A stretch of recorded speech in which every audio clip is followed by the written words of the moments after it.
Hello and welcome back to my channel. My name is Hannah and this is Update with Miss Hannah. Don't forget to subscribe and like or share the video if you find that it is useful.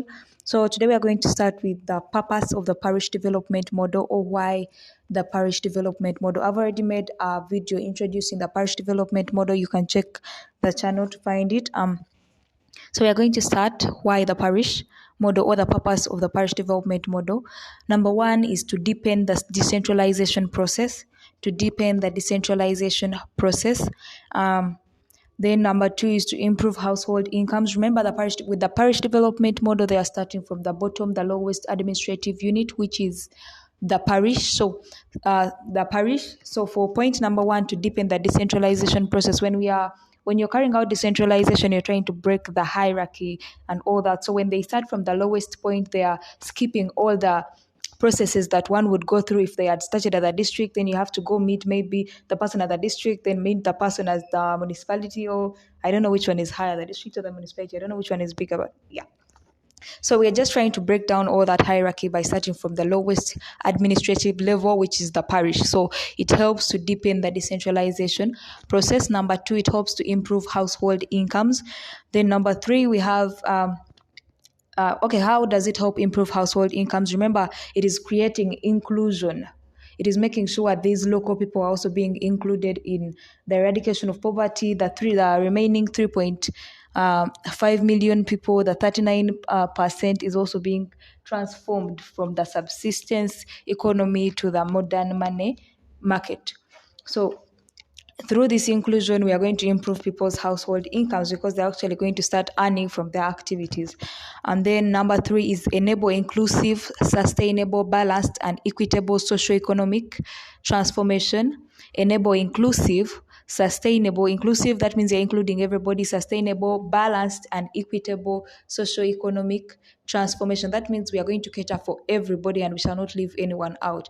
And then the other point is increase accountability at local levels, to increase accountability at the local levels. So it is hoped that if the above are achieved, it will translate into eradication of poverty and vulnerability, as well as total transformation of the subsistence households, both on farm and off farm, in rural and urban settings, into the money economy. So that is the purpose, and if done, we can be able to change Uganda, eradicate poverty, eradicate vulnerability as well, have total transformation of the subsistence households, people who are actually carrying out various activities that could be money making, but they're doing them on a subsistence level, maybe farming or whatever.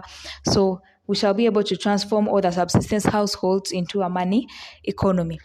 How is the PDM different from other programs? How's the PDM different from other programs? The other programs like we have the Youth Lively Fund, Northern Uganda Social Action Fund. We have very many programs that have been put in place just to eradicate poverty and increase, our GDP, our growth altogether. But very many have, yes, they've had their achievements, they've had their failures, and all that. But how is the PDM different from all these other programs? The difference between the PDM and other earlier programs is that the PDM is anchored on the difference between the PDM and other earlier programs is that the PDM is anchored on the multi-sectoral and all-inclusive approach. So they are that means they are diversified. It is diversified, so it is going for every part, multi-sector, it is going for every sector. And then it is an all-inclusive approach. They are not neglecting anybody, they are not neglecting the poor, the youth, the old. It is inclusive. In order to provide holistic improvement in livelihoods and incomes of the households across the country. It has a clear target of uplifting the 3.5 million households which are still in subsistence mode of living into the money economy. I'll say that again. Remember, we said the previous was it NDP2 managed before the subsistence production managed to shift from, with all the other, not just NDP2, with all the other previous programs, the subsistence production managed to shift from 68% to 39%. So right now, by 2020, according to Uganda Bureau of Statistics, by 2020, we have 39% people still lagging in the subsistence sector. So the PDM, or the parish development model, has a clear target of uplifting the 3.5 million, which is the 39%, households which are still in subsistence mode of living into the money economy. It has a unique integrated monitoring and evaluation, also M&E framework, and implementation mechanism that emphasizes transparency, accountability, and results.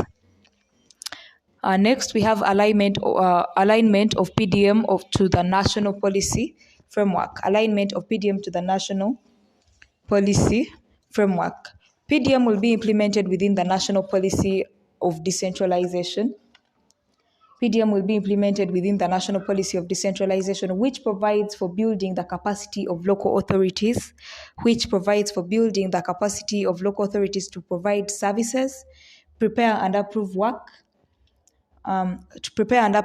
plans, budgets, and implement programs for the development of their communities. So basically here they are just trying to tell us what the national policy of decentralization does.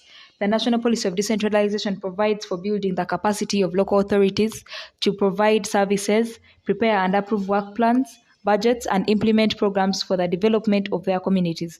So the PDM is going to be implemented within the national policy of decentralization. The PDM implementation is also aligned to the 5 strategic objectives of the NDP3. Remember, we said PDM is a mechanism within the NDP3. So number 1, we have enhance value addition in key growth opportunities, strengthen private sector capacity to drive growth and create jobs, consolidate and increase stock and quality of productive infrastructure, enhance productivity and well-being of population, and strengthen the role of the state in guiding and facilitating development. So these are objectives, or the 5 strategic objectives of NDP3. However, PDM implementation is also aligned to these 5 strategic objectives. Number 1, enhance value addition in key growth opportunities. 2, strengthen private sector capacity to drive growth and create jobs. Next, consolidate and increase stock and quality of productive infrastructure, enhance productivity and well-being of population, and strengthen the role of the state in guiding and facilitating development. For the above alignment to be effective, some key principles have been identified to guide implementation strategy of the PDM. Thank you. That is all for this video. We shall be back with the principles that underpin the PDM, or principles of the PDM. Thank you so much. Don't forget to subscribe and like or comment whatever you would want me to make next. Thank you.